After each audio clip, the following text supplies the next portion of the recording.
Le GLK était le seul crossover urbain à avoir un véritable look de baroudeur. Pour son remplaçant, Mercedes change de stratégie et a décidé de le réintégrer un petit peu plus dans la gamme et de marquer un petit peu plus son affiliation avec la classe C, ce qu'on retrouve notamment dans son nom puisqu'il s'appelle désormais GLC.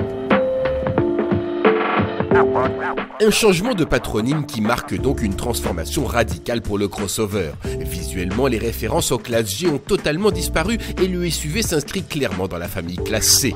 Résultat, le dessin est désormais plus consensuel mais aussi plus dynamique et sportif. Par contre, le détail qui tue, c'est cette double sortie d'échappement. On se dit c'est très joli, sauf qu'en fait, c'est du plastique. Ici, c'est plein.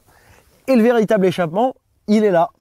On pardonne cette petite tricherie compensée par un style bien ancré dans la vague actuelle des crossovers. Ce travail esthétique permet également de masquer un gain de 13 cm en longueur.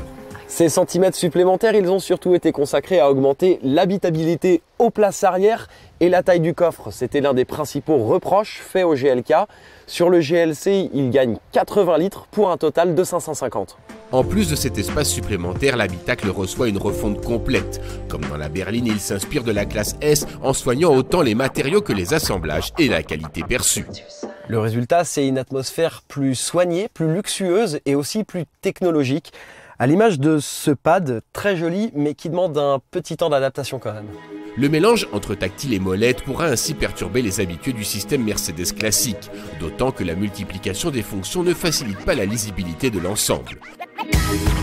Pour le reste, la progression par rapport au GLK est impressionnante et le GLC effectue un véritable bond dans le monde du premium. Côté mécanique, le GLC est proposé à son lancement avec 2 diesels et un essence. Tous 3 sont associés à la boîte automatique à 9 rapports, 9 G-troniques et à une transmission intégrale favorisant légèrement le train arrière. C'est au volant du futur cœur de la gamme, le 220D de 170 chevaux, que nous avons exploré les routes du Luberon. Si le GLK était agile et vif, le GLC joue sur une autre partition. Le châssis de la classe C adopte ici des réglages spécifiques répartis entre des modes de conduite privilégiant les consommations ou la sportivité. Le résultat, il est un petit peu mitigé puisqu'on a d'une part l'impression que le GLC est capable d'encaisser beaucoup plus de puissance et de l'autre, on a quand même de temps en temps des mouvements de train arrière assez déstabilisants, notamment lorsqu'il y a des bosses et que la voiture est en appui. Bien qu'elle soit capable de se plier à l'exercice, cette version n'incite donc pas à attaquer couteau entre les dents une petite route de campagne.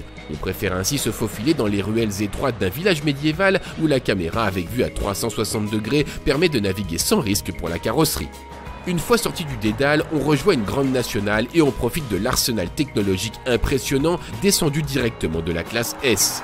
Comme ce régulateur de vitesse adaptatif avec assistant trajectoire. Concrètement, qu'est-ce que ça veut dire? Ça veut dire qu'en plus de suivre la voiture de devant et de gérer la vitesse et l'écart par rapport à elle, ce régulateur de vitesse, il permet de lâcher le volant et la voiture va corriger toute seule la trajectoire et est même capable de prendre de petits virages. Le système amène parfois à quelques surprises lorsqu'on le teste en conditions réelles, comme un virage effectué sans intervention du conducteur. Il a été tout seul à gauche. Il a été tout seul, ouais. Il a décidé qu'on suivait la Twingo noire et il l'a suivi jusqu'au bout. Bon, c'est pas encore tout à fait une voiture complètement autonome puisque quand on lâche les mains un petit peu trop longtemps, la voiture commence par nous faire un rappel visuel et ensuite un signal sonore. Encore perfectible, le système est tout de même un pas vers le futur et rappelle que Mercedes a toujours fait profiter des innovations de son très haut de gamme au reste du catalogue. Avec un tel armement, le GLC ne manque pas d'arguments pour se démarquer des X3 et Q5 certes plus sportifs, mais avec une vision plus austère du premium.